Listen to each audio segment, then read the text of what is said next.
बिस्मिल्लाहिर्रहमानिर्रहीम। अस्सलाम वालेकुम।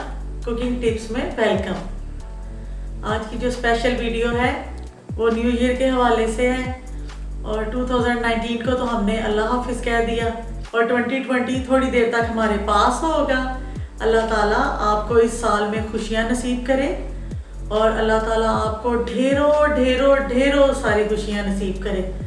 और आप लोग मुझे और मेरे चैनल को बहुत ज़्यादा प्यार देते हो। मैं आप लोगों से इतनी खुश हूँ, बहुत खुश हूँ। और जो मैंने आपसे एक मशवरा करना था कि मुझे जो मैं आउटडोर जाके वीडियो बनाती हूँ वो आपको कैसी लगती है, उसका मुझे फीडबैक देना और मेरे खाने आपको अच्छे लगते हैं। और 2020 में इंशाल्लाह हम और अच्छे अच्छे खाने बनाएंगे, मज़े मज़े के खाने बनाएंगे।